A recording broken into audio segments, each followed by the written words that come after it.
folks, for being so diehard in that Chief Rose. Yo, before we go, I just want to talk to you all real quick. Last time I was in New York, we played Pier 17. Right?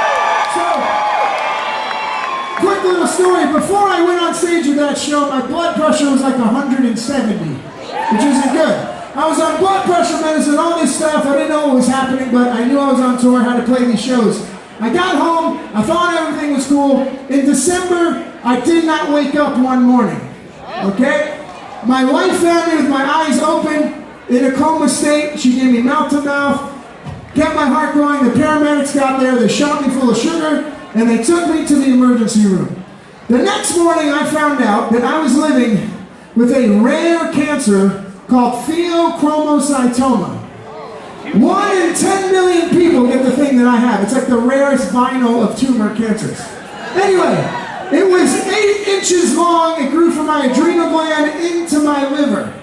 Okay? This woman came in. She said, "What have you been doing the last 6 months?" I told her. She's an angel. She said, "I'm going to send you to Nashville. I'm going to put you in the ICU for 2 weeks, and we're going to cut it out of you."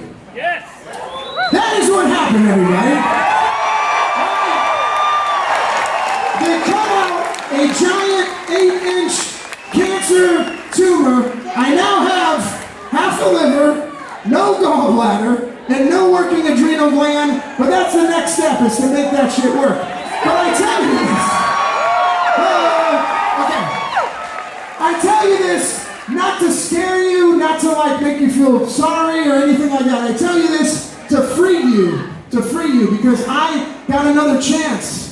I was supposed to be dead many times. Every time I get up to pee in the ICU, my blood pressure would go to 240. Right? As soon as they cut this tumor out, it was all gone. No high blood pressure, no nothing.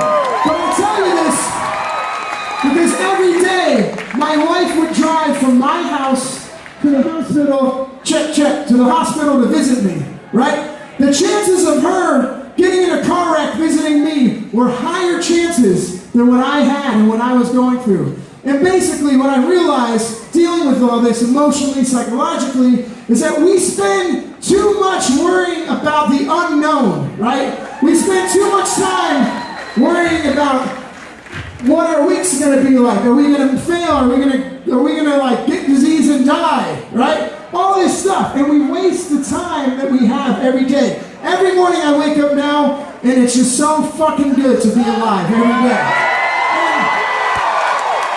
And I tell you this again, to free you. Obviously, you have responsibilities, you have stress, but don't freaking pay so much time.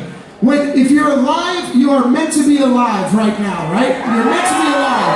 So use this time to not waste on the unknown, and just love your family, end any grudges you have, love your friends, you know, and just live the best you can is all I'm here to tell you after going through all this shit. That's all I'm going to tell you. But before we go, would you like to see the scar? Is what I want to ask you. You want to see the scar? I'm telling you, this shit's crazy. True story. The surgeon said that he jacked my ribs up like the hood of a car, and during surgery, he listened to New Found Glory. That's not a lie. That's a true story.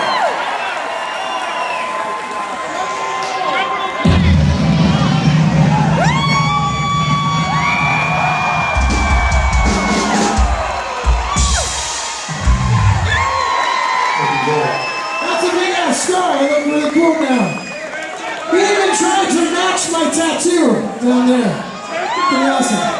Anyway, New York, thank you for such an amazing night tonight. Seriously, this has been incredible.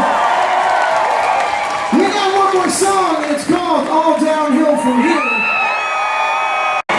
Tonight we're going to change the metaphor, because there's two all downhill metaphors. There's like the negative one, like, what's going to suck, this is the best it's going to be. But then there's the other one, which is, climbing a hill is way harder than walking down the hill. Walking down the hill is way easy.